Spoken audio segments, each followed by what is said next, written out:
ഓം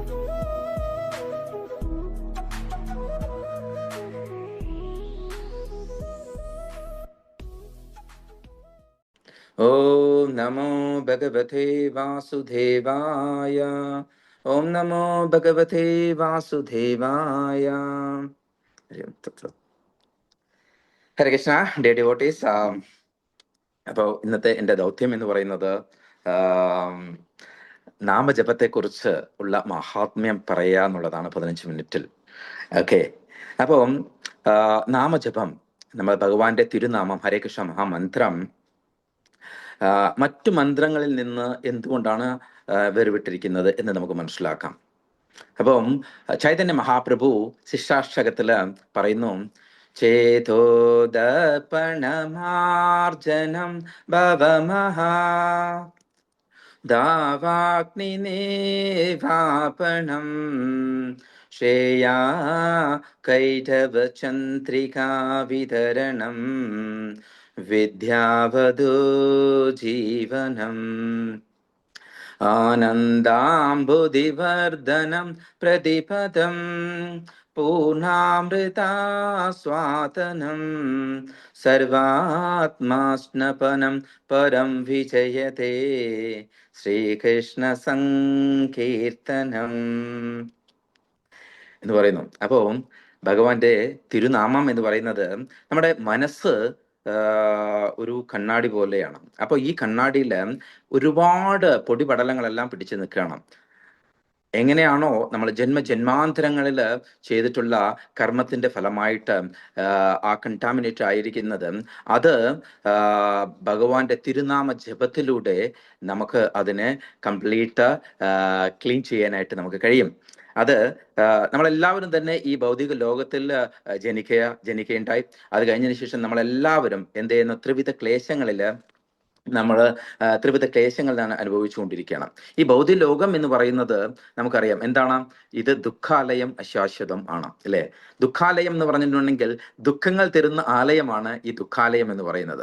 അപ്പോൾ നമ്മളൊരു ഔഷധാലയം എന്ന് പറഞ്ഞിട്ടുണ്ടെങ്കിൽ നമുക്കറിയാം ഔഷധങ്ങൾ ലഭിക്കുന്ന സ്ഥലമാണ്. അതുപോലെ തന്നെ വിദ്യാലയം എന്ന് പറഞ്ഞു കഴിഞ്ഞാൽ നമുക്ക് അവിടെ പോയി കഴിഞ്ഞാൽ എന്താ നമുക്ക് കിട്ടാം, വിദ്യയാണ് നമുക്ക് ലഭിക്കുക. അപ്പോൾ ഒരു ദുഃഖാലയത്തിൽ ചെന്ന് കഴിഞ്ഞിട്ടുണ്ടെങ്കിൽ നമുക്ക് കിട്ടുന്നത് എന്താണ്, ദുഃഖം മാത്രമാണ്. അതുകൊണ്ടാണ് നമ്മൾ ഓരോരുത്തരും ഇവിടെ ഒരുപാട് ദുഃഖങ്ങളും അതുപോലെ തന്നെ ക്ലേശങ്ങളും നമ്മൾ അനുഭവിക്കുന്നത്. അപ്പോ ആ ക്ലേശങ്ങളിൽ നിന്നിട്ട് നമുക്ക് അതിൽ നിന്ന് പുറത്തു വരണം. ആ ക്ലേശങ്ങളിൽ നിന്ന് നമ്മൾക്ക് എങ്ങനെ പുറത്തു വരാനായിട്ട് കഴിയും? അതുപോലെ തന്നെ ഇവിടെ എല്ലാം തന്നെ എന്താണ്, അശ്വാശ്വതം ആണ്, ഒരു ടെമ്പററി ആണ് എല്ലാം. ഈ ടെമ്പറിൽ നിന്ന് നമുക്കൊരു പെർമനന്റ് ആയിട്ടുള്ള ഒരു സൊല്യൂഷൻ വേണം. അപ്പോൾ ഏത് കർമ്മമാണ് നമ്മൾ ചെയ്തു കഴിഞ്ഞാൽ നമ്മൾക്ക് ഇതിൽ നിന്ന് നമുക്ക് പുറത്തു വരാനായിട്ട് കഴിയുക എന്നുള്ളതാണ് ശ്രീമദ് ഭാഗവതം, ഭഗവത്ഗീത എന്നുള്ള നമ്മുടെ മുഖ്യ ഗ്രന്ഥങ്ങളെല്ലാം തന്നെ നമ്മളെ പ്രതിപാദിക്കുന്നത്. അപ്പോൾ നമ്മൾക്ക് 2 ധർമ്മമുണ്ട്, അല്ലേ? നമുക്ക് സ്വധർമ്മമുണ്ട്, അതുപോലെ തന്നെ പരോധർമ്മമുണ്ട്. സ്വധർമ്മം എന്ന് പറഞ്ഞാൽ നമ്മൾ ഓരോരുത്തരും ഒരു അമ്മയുടെ മക്കളാണ്, അതുപോലെ തന്നെ ഭർത്താവാണ്, അതുപോലെ തന്നെ നമ്മുടെ പാരൻസിന് നമ്മൾക്ക് ടേക്ക് കെയർ ചെയ്യണം. അപ്പോൾ നമ്മളുടെ സ്വധർമ്മമായിട്ടുള്ള നമ്മളെ അച്ഛനമ്മമാരെ ശ്രദ്ധിക്കണം, അതുപോലെ തന്നെ നമ്മളൊരു ഹസ്ബൻഡ് എന്നുള്ള രീതിയിൽ ഭാര്യയെ ശ്രദ്ധിക്കണം, ഭാര്യ എന്നുള്ള രീതിയിൽ ഒരു ഭർത്താവിനെ ശ്രദ്ധിക്കണം, അതുപോലെ തന്നെ മകൻ എന്നുള്ള രീതിയിൽ അമ്മയെ ശ്രദ്ധിക്കണം, അച്ഛനെ ശ്രദ്ധിക്കണം. ഇതെല്ലാം നമ്മുടെ സ്വധർമ്മത്തിൽ പെടുന്നു. പക്ഷേ സ്വധർമ്മം മാത്രം നമ്മൾ ചെയ്താൽ പോരാ. നമ്മൾക്ക് എന്താ ചെയ്യേണ്ടത്, നമുക്ക് പരോധർമ്മം കൂടി ചെയ്യണം. എന്താണ് ഈ പരോധർമ്മം എന്ന് പറഞ്ഞു കഴിഞ്ഞാൽ, ഏതൊരു കർമ്മമാണോ നമ്മളെ ഒരിക്കലും തന്നെ ഈ കർമ്മബന്ധനത്തിൽ പെടാത്തതും, അതുപോലെ തന്നെ നമ്മൾ ഈ ഭൗതിക ലോകത്തിൽ നിന്ന് നമ്മൾക്ക് ആധ്യാത്മ ലോകത്തിലേക്ക് നമ്മളെ ഉയർത്തുന്നത്, അതാണ് പരോധർമ്മം. അപ്പം ശ്രീമദ് ഭാഗവതത്തില് 1.2.6 പറയുന്നു, സവൈ പുംസോം പരോധർമ്മോ യഥോർ ഭക്തിർ അധോക്ഷജേ അഹൈതുകി അപ്രതീഹത യാത്മാ സുപ്രസീദതി. എന്താ പറയുന്നത്, സവൈ പുംസോം പരോധർമ്മോ. അപ്പോ ഈ കംപ്ലീറ്റ് എൻറ്റയർ പുംസ എന്ന് പറഞ്ഞിട്ടുണ്ടെങ്കിൽ എൻറ്റയർ ഹ്യൂമാനിറ്റി, അവരുടെ സവൈ പുംസും പരോധർമ്മം, അവരുടെ പരമമായിട്ടുള്ള ധർമ്മം എന്ന് പറയുന്നത് യഥോർ ഭക്തിർ അധോക്ഷജേ, നമ്മൾ ഭക്തിയോട് കൂടിയിട്ട് അധോക്ഷജനായിട്ടുള്ള ഭഗവാനെ പ്രാർത്ഥിക്കുക എന്നുള്ളതാണ്. അതാണ് നമ്മുടെ പരമമായിട്ടുള്ള ധർമ്മം. അത് എങ്ങനെയായിരിക്കണം എന്ന് കൂടി പറയുന്നുണ്ട്. എങ്ങനെയാ പറയുന്നത്, അഹൈതുകി അപ്രതീഹത എന്ന് വെച്ചിട്ടുണ്ടെങ്കിൽ ഒരു ഹേതു ഇല്ലാതെ, അഹൈതുകി, നമുക്ക് ഒരു ഹേതു ഇല്ലാതെ ആയിരിക്കണം നമ്മൾ പ്രാർത്ഥിക്കേണ്ടത്. അതുപോലെ തന്നെ അപ്രതിഹത എന്ന് വെച്ചാൽ ഒരു ഹിൻഡ്രൻസ് നമ്മൾക്ക് അതിനകത്ത് വരരുത്. എന്ന് വെച്ചിട്ടുണ്ടെങ്കിൽ നമ്മൾ ഒരു ദിവസം നമ്മൾ ഭക്തി നന്നായി പ്രാക്ടീസ് ചെയ്യുന്നു, വേറെ ദിവസം അങ്ങനെ താഴ്ന്നു, അങ്ങനെ ആവരുത്. നമ്മൾ കൺസിസ്റ്റന്റ് ആയിട്ട് നമ്മൾ പ്രാക്ടീസ് ചെയ്യുകയാണെങ്കിൽ എന്താ പറയുന്നത്, അഹേതുകി അപ്രതിഹത യയാത്മാ സുപ്രസീതതി, നമുക്ക് തീർച്ചയായിട്ടും എന്ത് സംഭവിക്കുന്നു, നമ്മളുടെ ആ ഒരു സുപ്രസീതതി, ആ സ്റ്റേജിലേക്ക് നമ്മൾ ഉയർത്തപ്പെടുന്നു. അപ്പോ അതാണ് എന്താ ഹരേ കൃഷ്ണ, നമ്മൾക്ക് ആ പരോധർമ്മമായിട്ടുള്ള നമ്മൾക്ക് ഭക്തി നമുക്ക് പ്രാക്ടീസ് ചെയ്യണം എന്ന് പറയുന്നത്. അപ്പോൾ ആ ഭക്തി നമ്മൾ പ്രാക്ടീസ് ചെയ്യുകയാണെങ്കിൽ എന്ത് സംഭവിക്കുന്നു, ചേതോദർപ്പണം സംഭവിക്കുന്നു. എന്ന് വെച്ചാൽ നമ്മൾ ഹൃദയത്തിൽ അടഞ്ഞുകൂടിയിട്ടുള്ള ആ മാലിന്യങ്ങളെല്ലാം ആ മാറി നമ്മൾക്ക് തീർച്ചയായിട്ടും നല്ല രീതിയിൽ ഭക്തി പ്രാക്ടീസ് ചെയ്യാനായിട്ട് കഴിയുന്നു. അതിന് ഏറ്റവും ഉതകുന്നത് എന്താണ്, ഹരേ കൃഷ്ണ കൃഷ്ണ കൃഷ്ണ ഹരേ ഹരേ, ഹരേ രാമ രാമ രാമ ഹരേ ഹരേ. ആ ആ മന്ത്രം എന്താണ്, ഇതിശോട്ടശകം നാംനെ കലികാലന നാശനം. അപ്പൊ ഈ കലികാലത്തിലുള്ള എല്ലാ അഭദ്രാണികളും മാറ്റിയിട്ട് ഇതെന്ത് ചെയ്യുന്നു, നമ്മളെ ആ ഒരു സ്പിരിച്വൽ പ്ലാറ്റ്ഫോമിലേക്ക് നമ്മളെ ഉയർത്തുന്നു. അപ്പോൾ നമുക്കറിയാം നമ്മൾ എല്ലാവരും തന്നെ കലിയുഗത്തിലാണ് നമ്മൾ ജീവിക്കുന്നത്, അല്ലേ? കലിയുഗത്തിലാണ്. അപ്പോൾ ഓരോ യുഗത്തിലും ഓരോ യുഗധർമ്മമുണ്ട്. ഭഗവാനെ നമുക്ക് പ്രാപ്തമാക്കാനായിട്ടുള്ള ഓരോ ധർമ്മങ്ങളുണ്ട്, അല്ലേ? അപ്പൊ അത് ശ്രീമദ് ഭാഗവതത്തില് 12.3.52 അത് വളരെ വ്യക്തമായിട്ട് പറയുന്നുണ്ട്. എന്താ പറയുന്നത്, കൃതേ യധ്യായതോ വിഷ്ണു ത്രേതായാം യജതോ മഖൈ ദോപരേ പരിചാരയാം കലൗ തദ് ഹരി കീർത്തനാത്. പറയുന്നു, സത്യയുഗത്തില് ഭഗവാനെ പ്രാപിക്കാനായിട്ട് നമുക്ക് എന്താണ്, നമുക്ക് മെഡിറ്റേഷൻ ആണ് പറഞ്ഞിരിക്കുന്ന രീതി. എന്നാൽ അത് ത്രേതായുഗത്തിൽ വന്ന സമയത്ത് അത് യജ്ഞങ്ങളായിട്ട് മാറി. അത് കഴിഞ്ഞതിന് ശേഷം ദ്വാപര യുഗത്തില് ഡാറ്റി വർഷിപ്പാണ്. കാരണം എന്താന്ന് വെച്ചിട്ടുണ്ടെങ്കിൽ സത്യയുഗത്തില് നമ്മുടെ ആയുസ് എന്ന് പറയുന്നത് 1,00,000 ഇയേഴ്സ് ആണ്. 1,00,000. നമ്മളിപ്പോ 100 ഇയേഴ്സ് ജീവിക്കാൻ തന്നെ വളരെ ബുദ്ധിമുട്ടായിരിക്കുമ്പോൾ 1,00,000 ഇയേഴ്സ് ആണ്. അപ്പൊ നമുക്ക് മെഡിറ്റേറ്റ് ചെയ്യാനായിട്ടുള്ള ആ ഒരു ഓപ്ഷൻസ് ഉണ്ടായിരുന്നു. അത് കഴിഞ്ഞതിന് ശേഷം ത്രേതായുഗത്തിൽ വന്ന സമയത്ത് അത് 10,000 ഇയേഴ്സ് ആയിട്ട് അത് കുറഞ്ഞു, ആയുസ്, മനുഷ്യായുസ്. അത് കഴിഞ്ഞതിന് ശേഷം ദ്വാപരയുഗത്തിൽ വരുന്ന സമയത്ത് അത് എഗൈൻ ഒരു 0 കൂടി കുറഞ്ഞു, അവിടെ കുറഞ്ഞിട്ട് 1000 വർഷങ്ങളായി. അത് കലിയുഗത്തിൽ വന്ന സമയത്ത് 100 വർഷം ആയിട്ട് മാറി. അപ്പൊ ഈ 100 വർഷത്തില് നമ്മൾക്ക് ഭഗവാനെ പ്രാപിക്കാനായിട്ട് യുഗധർമ്മം പറഞ്ഞിരിക്കുന്നത് എന്താണ് പറഞ്ഞിരിക്കുന്നത്, കലിയുഗത്തില് കലികാലെ നാമരൂപേ കൃഷ്ണ അവതാർ, ഭഗവാൻ അവതരിച്ചിരിക്കുന്നത് നാമത്തിന്റെ രൂപത്തിലാണ്.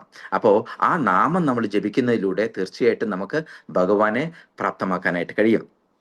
അതുകൊണ്ടാണ് പറയുന്നത്, കലേർ ദോഷേ നിധേ രാജൻ അഷ്ടകി ഏകസ്യ മഹാൻ ഗുണ കീർത്തനാദ്യേക കൃഷ്ണസ്യ മുക്തസംഘ പരം വ്രജേ എന്ന് പറയുന്നത്.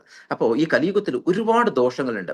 കാരണം കലിയുഗം എന്ന് പറഞ്ഞിട്ടുണ്ടെങ്കിൽ കലഹം, കാപ്പട്യം, ഇതിന്റെ എല്ലാത്തിൻ്റെയും ഒരിടമായിട്ടുള്ള കലിയുഗത്തിൽ ഒരുപാട് ദോഷങ്ങൾ ഉണ്ടെങ്കിൽ തന്നെയും വലിയൊരു മഹാനായിട്ടുള്ള ഒരു ഗുണമുണ്ട്. ആ ഗുണം എന്ന് പറഞ്ഞാൽ എന്താണ്, ജസ്റ്റ് കീർത്തനാദ്യേവ കൃഷ്ണസ്യ, ഭഗവാന്റെ നാമം ജപിക്കുന്നതിലൂടെ മാത്രം നമുക്ക് മുക്തസംഘ പരം വ്രജേത്, നമുക്ക് ആ ഒരു പെർഫെക്ഷൻ സ്റ്റേജിൽ എത്താനായിട്ട് നമുക്ക് കഴിയും. അതാണ് ആത്മസാക്ഷാത്കാരം നേടാനായിട്ടുള്ള. അപ്പോൾ ഈ 3 യുഗങ്ങളിലും ചെയ്തുകൊണ്ടിട്ടുള്ള ആ പ്രവൃത്തി തീർച്ചയായിട്ടും നമ്മൾ ഈ കലിയുഗത്തിൽ നാമം ജപിക്കുന്നതിലൂടെ നമുക്ക് ലഭിക്കുന്നു പറയുന്നു. അതുകൊണ്ടാണ് പറയുന്നത്, എന്താ പറയുന്നത്, ഹരീർ നാമ ഹരീർ നാമൈവ കേവലം കലോ നാസ്തേവ ഗതിരന്യത. 3 തവണയാണ് പറയുന്നത്, ഒരു തവണയല്ല. ഒരു ഹരിയുടെ നാമം ജപിച്ചു കഴിഞ്ഞാൽ തീർച്ചയായിട്ടും നമ്മൾക്ക് നാസ്തേവ ഗതിർ അന്യത, അതല്ലാതെ വേറെ വഴിയില്ല എന്ന് പറയുന്നത്. ഒരു തവണ പറഞ്ഞാൽ നമുക്ക് മനസ്സിലാക്കാം, 2 തവണ പറഞ്ഞ സമയത്ത് നമുക്കത് അത് ഉൾക്കൊള്ളാനായിട്ട് കഴിയും. 3 തവണ സമയത്ത് നമ്മളതിൽ പൂർണ്ണമായിട്ട് കൺവിൻസ് ആവണം. അപ്പോൾ അതാണ് ഇവിടെ പറയുന്നത്. അപ്പോൾ ഒരു മനുഷ്യ ജന്മം ലഭിക്കുക എന്ന് പറഞ്ഞു കഴിഞ്ഞാൽ വളരെ ദുർലഭമാണ്, അല്ലേ? ബഹുനാം ജന്മനാമന്തേ ജ്ഞാനവാനാം പ്രപദ്യത്തെ. സോ ആ ഒരു മനുഷ്യ ജന്മം ലഭിച്ചു കഴിഞ്ഞിട്ടുണ്ടെങ്കിൽ നമ്മൾ ഒരു മൃഗങ്ങൾ എങ്ങനെയാണോ ചെയ്യുന്നത്, മൃഗങ്ങൾ എന്ന് പറഞ്ഞിട്ടുണ്ടെങ്കിൽ എന്താണ്, ആഹാര നിദ്ര മയമൈഥുനമാണ്. അപ്പോൾ അതിൽ നിന്നിട്ട് മാറി ഒരു മനുഷ്യൻ ജപിച്ചു കഴിഞ്ഞാൽ, ഒരു മനുഷ്യനായിട്ട് നമ്മൾ പിറവി എടുത്തു കഴിഞ്ഞാൽ അതിന് എന്താണ്, വിവേചന ബുദ്ധി നമ്മൾക്ക് ഭഗവാൻ തന്നിട്ടുണ്ട്. അപ്പൊ ആ ബുദ്ധി ഉപയോഗിച്ചിട്ട് നമുക്ക് ഒരു പെർമനന്റ് ആയിട്ടുള്ള ഒരു സൊല്യൂഷനെ കുറിച്ച് നമുക്ക് ആലോചിക്കണം. കാരണം നമ്മൾ എന്തുകൊണ്ട് സഫർ ചെയ്യുന്നു, നമ്മൾ എന്തുകൊണ്ട് നമ്മൾക്ക് ഒരു പെർമനന്റ് ആയിട്ടുള്ള ഒരു സൊല്യൂഷൻ നമുക്ക് ലഭിച്ചുകൂടാ എന്നതിനെ കുറിച്ച് നമുക്ക് ചിന്തിക്കേണ്ടിയിരിക്കുന്നത്. അതോ ബ്രഹ്മ ജിജ്ഞാസ. അപ്പൊ അങ്ങനെ ചിന്തിക്കുകയാണെങ്കിൽ നമ്മളുടെ എന്താണ്, നമ്മളുടെ കോൺസ്റ്റിറ്റ്യൂഷണൽ പൊസിഷൻ എന്താണ്, നമ്മൾ ഭഗവാന്റെ അംശമാണ്, അല്ലെ? നാം അത് എന്താ പറയുന്നത്, മമൈ വംശോ ജീവലോകെ ജീവഭൂത സനാതന, ഭഗവാന്റെ അംശമാണ് നമ്മൾ. അപ്പോൾ ആ അംശമായിട്ടുള്ള നമ്മൾക്ക് നമ്മൾ എന്താണ്, നമ്മൾ പൂർണ്ണത്തെ നമ്മൾ സെർവ് ചെയ്യുക എന്നുള്ളതാണ് നമ്മുടെ പ്രൈം കോൺസ്റ്റിറ്റ്യൂഷണൽ പൊസിഷൻ എന്ന് പറയുന്നത്. എന്ന് വെച്ചാൽ ജീവേര സ്വരൂപഹോയ് കൃഷ്ണേര നിത്യദാസ, ഭഗവാനെ സെർവ് ചെയ്യുക എന്നുള്ളതാണ് നമ്മളുടെ ഡ്യൂട്ടി, അല്ലേ? അപ്പൊ അത് ചെയ്യാതെ നമ്മൾ വേറെ പലതും നമ്മൾ ചെയ്യുന്ന സമയത്ത് എന്ത് പറ്റുന്നു, നമുക്ക് ത്രിവിധ ക്ലേശങ്ങൾ, ആധ്യാത്മിക, ആദി ഭൗതിക, ആദി ദൈവിക ക്ലേശങ്ങൾ നമ്മൾ അനുഭവിക്കുന്നു. ആ ക്ലേശങ്ങളിൽ നിന്നെല്ലാം നമുക്ക് മാറാനായിട്ട് പ്രഹ്ലാദ് മഹാരാജ് പറഞ്ഞിരിക്കുന്നത് എന്താ പറഞ്ഞിരിക്കുന്നത്, 7.5.23 പറയുന്നു, ശ്രവണം കീർത്തനം വിഷ്ണു, ശ്രവണം കീർത്തനം വിഷ്ണു, സ്മരണം പാദസേവനം അർച്ചനം വന്ദനം ദാസ്യം സാഖ്യം ആത്മനിവേദനം.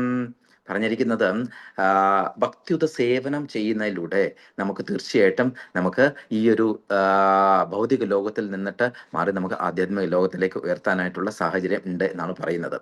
അതില് ശ്രവണം കീർത്തനം വിഷ്ണു, ആ നവവിധ ഭക്തിയില് 3 ഭക്തി, ഫസ്റ്റിലത്തെ 3 നമ്മൾക്ക് സ്വായത്തമാക്കാൻ സംഭാവ്യമാകുന്നത് just by chanting the holy name of the lord, ഇല്ലേ? ഭഗവാന്റെ തിരുനാമം ജപിക്കുന്നതിലൂടെ നമുക്ക് ആദ്യത്തെ 3 ഭക്തിയുത സേവനം നമുക്ക് ചെയ്യാനായിട്ട് കഴിയും. എങ്ങനെയാണത്? ശ്രവണം എന്ന് പറഞ്ഞു കഴിഞ്ഞാൽ നമ്മൾ ഭഗവാന്റെ തിരുനാമം ജപിക്കുന്ന സമയത്ത് നമ്മൾ എന്താ കേൾക്കുന്നത്? ഭഗവാന്റെ ആ നാമം നമ്മൾ കേൾക്കുന്നു. ശ്രവണം കീർത്തനം എന്ന് പറഞ്ഞിട്ടുണ്ടെങ്കിൽ നമ്മൾ ഭഗവാനെ ഗ്ലോറിഫൈ ചെയ്യണം. അപ്പോ അതാണ് നമ്മൾ ചെയ്യുന്നത്. ഹരേ കൃഷ്ണ കൃഷ്ണ കൃഷ്ണ ഹരേ ഹരേ, ഹരേ രാമ രാമ രാമ ഹരേ ഹരേ. ശ്രവണം കീർത്തനം വിഷ്ണു സ്മരണം. നമ്മൾ അപ്പൊ ആരെക്കുറിച്ചാണ് നമ്മൾ ചിന്തിക്കുന്നത്? ഭഗവാന്റെ പാതാരവിന്ദങ്ങളാണ് നമ്മൾ ചിന്തിക്കുന്നത്. അങ്ങനെ നമ്മൾ നാമം ജപിക്കുന്ന സമയത്ത് നമ്മൾ ഭഗവാന്റെ 3, അതായത് ഭക്തിയുത സേവനത്തിന്റെ 3 പ്രോസസ് നമ്മൾ അവിടെ കംപ്ലീറ്റ് ചെയ്യുന്നു. അപ്പൊ തീർച്ചയായിട്ടും ആ പ്രോസസ്സിലൂടെ നമുക്ക് എലിവേഷൻ സംഭവിക്കുകയും നമുക്ക് തീർച്ചയായിട്ടും ഭഗവത് സന്നിധിയിലേക്ക് നമുക്ക് പോകാനുള്ള ഒരു സാഹചര്യം നമുക്ക് ലഭിക്കുകയും ചെയ്യുന്നു. ഒരു വ്യക്തിയുടെ ആധ്യാത്മിക ഉന്നതി തീരുമാനിക്കുന്നത് 99% അതിനെ ഡിപ്പെൻഡ് ചെയ്തിരിക്കുന്നത് ഒരു വ്യക്തി എത്ര ശ്രദ്ധയോട് കൂടിയിട്ടും അതുപോലെ തന്നെ എത്ര ആത്മാർത്ഥമായിട്ടും ജപിക്കുന്നു എന്നതിനെ ആസ്പദമാക്കിയിരിക്കുന്നു. കാരണം നാമജപം എന്ന് പറയുന്നത് 3 തരത്തിൽ നമുക്ക് ചെയ്യാൻ പറ്റും. ഒന്ന് നാമ അപരാധ സ്റ്റേജ്, അതിനുശേഷം നാമ ആഭാസ സ്റ്റേജ് ആൻഡ് ശുദ്ധനാമ സ്റ്റേജ്. അപ്പോൾ നാമ അപരാധ സ്റ്റേജ് പറഞ്ഞെങ്കിൽ നമ്മൾ അപരാധങ്ങൾ ചെയ്തുകൊണ്ട് തന്നെ നാമം ജപിക്കുന്നത്, അല്ലേ? അപ്പൊ വിശ്വാസം കുറവാണെങ്കിൽ തന്നെയും നമ്മൾ നാമം ജപിക്കുന്നത്. പക്ഷെ എങ്കിലും അതിനുള്ള ഫലം ഉണ്ടെങ്കിൽ തന്നെയും അത് അപരാധം കൂടിയിട്ടാണ്. നാമ ആഭാസ സ്റ്റേജ് പറഞ്ഞാൽ കുറച്ചുകൂടി എലിവേറ്റഡ് സ്റ്റേജ് ആയി. അപ്പൊ അതാണ് ശുദ്ധനാമം എന്ന് പറഞ്ഞു കഴിഞ്ഞാൽ പൂർണ്ണമായിട്ടും ഭഗവാനും ആ നാമവും ഭഗവാനും തമ്മിൽ വ്യത്യാസമില്ല എന്ന് മനസ്സിലാക്കിക്കൊണ്ട് ജപിക്കുന്ന ഒരു സ്റ്റേജാണ് ശുദ്ധനാമം സ്റ്റേജ്. ആ സ്റ്റേജിലേക്ക് നമ്മൾ പതുക്കെ ഉയരണം. അപ്പൊ അങ്ങനെ ഉയരുകയാണെങ്കിൽ തീർച്ചയായിട്ടും എന്ത് സംഭവിക്കുന്നു? നമ്മൾക്ക് ഭഗവാന്റെ അസോസിയേഷൻ, കാരണം നമ്മൾ നാമം ജപിക്കുന്ന സമയത്ത് നമ്മൾ എന്താ ചെയ്യുന്നത്? നമ്മൾ ഭഗവാനുമായിട്ട് അസോസിയേറ്റ് ചെയ്യുന്നത്. കാരണം ഭഗവാനും ഭഗവാന്റെ നാമവും തമ്മിൽ അന്തരമില്ല. അപ്പോ ഭഗവാൻ ഈ കലിയുഗത്തില് ഭഗവാൻ അവതരിച്ചത് നാമത്തിന്റെ രൂപത്തിലാണ്, അല്ലെ?